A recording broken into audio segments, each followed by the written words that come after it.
Assalamualaikum warahmatullahi wabarakatuh. Baik, di sini saya akan menjelaskan tentang tokoh Castor L. Bernard.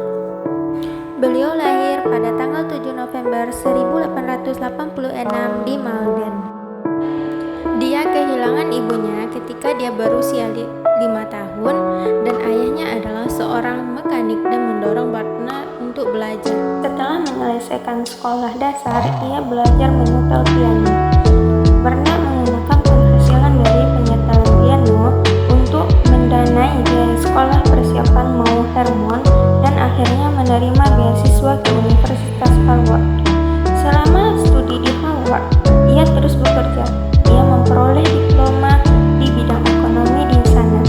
Meskipun dia berprestasi di Harvard dan hampir menyelesaikan program 4 tahun dalam 3 tahun, dia meninggalkan sekolah sebelum lulus. Alasannya adalah dia melewatkan mata kuliah ilmu laboratorium.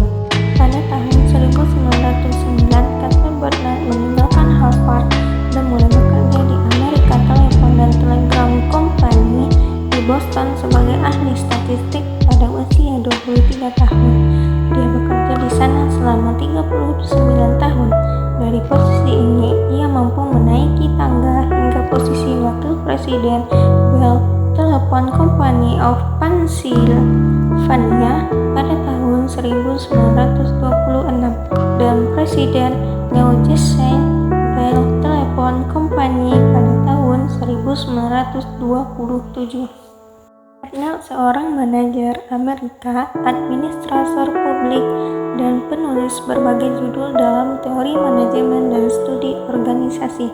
Buku khasnya dari tahun 1938, The Function of the Executive, menjelaskan teori organisasi dan posisi supervisor dalam organisasi. Dalam kurun waktu 21 tahun menjabat sebagai presiden perusahaan, beliau menjalankan aktivitas penting. 2 bukunya yang sukses ditulis pada tahun-tahun itu. Namun, sangat mengejutkan bahwa sistem Bell menyimpang dari perilaku yang ditoleransi oleh salah satu manajer utamanya. Bernard tidak berbuat banyak dalam hal ini. Ia memisahkan keputusan pribadi dan keputusan organisasi. Selama Perang Dunia II, Bernard berkontribusi pada upaya perang dengan menyampaikan pengetahuan manajerialnya untuk mengatur dan mengelola unitas, services, organisasi. Pekerjaan ini kemudian menghasilkan medali presiden untuk pelayanan yang luar biasa. Pada periode pasca perang, Bernard mulai tertarik pada energi nuklir. Dia kemudian bekerja sebagai penasehat Komisi Energi Atom (PBB) dan salah satu penulis lapor tentang pengendalian internasional energi nuklir. Pada tahun 1948, dia kemudian pensiun sebagai presiden New Jersey Bell. Setelah itu, dia memilih menjadi presiden Rockefeller Foundation yang dia jabat selama 4 tahun. Setelah pensiun dari FF, dia terus berusaha memperbaiki masyarakat. Pada tahun 1957, Bernard diangkat menjadi anggota Dewan Kesehatan Kota New York. Sebagai anggota dewan ini, dia membantu menciptakan kode kesehatan kota yang baru. Selain ketertarikannya pada manajemen, energi, kesehatan, dan tanggung jawab sosial, Bernard juga memiliki ketertarikan pada musik.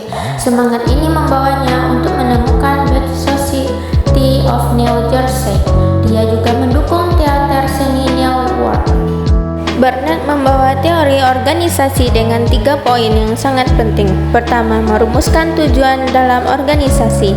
Ini sangat penting untuk menjamin masa depan organisasi, karena merumuskan tujuan adalah untuk mengidentifikasi apa yang harus dilakukan dan bagaimana hal itu akan dilakukan.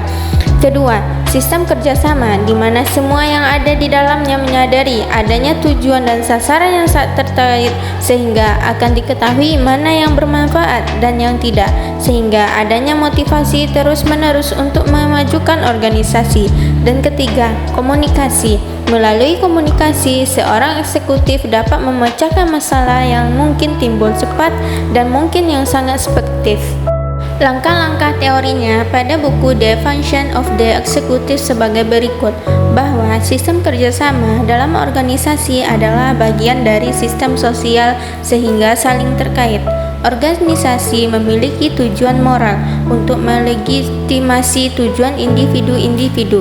Inti dari organisasi formal adalah kegiatan sadar yang dikoordinasikan atau sebuah kekuatan dari dua orang atau lebih. Organisasi ini lebih dirasakan lebih rasional daripada individu karena memiliki hubungan antar personal atau banyak individu. Seorang pemimpin harus menanamkan tujuan moral kepada anggota organisasi. Di dalam organisasi, adanya kontribusi dan insentif, yaitu setiap individu membuat kontribusi atau input untuk organisasi dan menerima penghargaan output. Ada usulan tingkat, yaitu bahwa anggota memiliki otoritas memutuskan untuk menerima atau menolak keputusan atasan. Fungsionalisme, moralisme, eksternal kritis, bahwa organisasi adalah entitas fungsional bagi semua pihak, pengaruh dasarnya demokratis dan menguntungkan. Tujuan organisasi sambil menggunakan kerjasama dan komunikasi, dan dengan mengakui pentingnya karyawan dan dukungan mereka saat beroperasi dalam kelompok sosial dan bermoral. Ia mengusulkan sebuah model organisasi yang sukses dan bertahan lama serta kepemimpinan sejati. Caspar Bernard meninggal pada tahun 1961 pada usia 74 tahun. Kalendernya telah didigitalkan dan tersedia melalui koleksi online Pusat Arsip Rockefeller.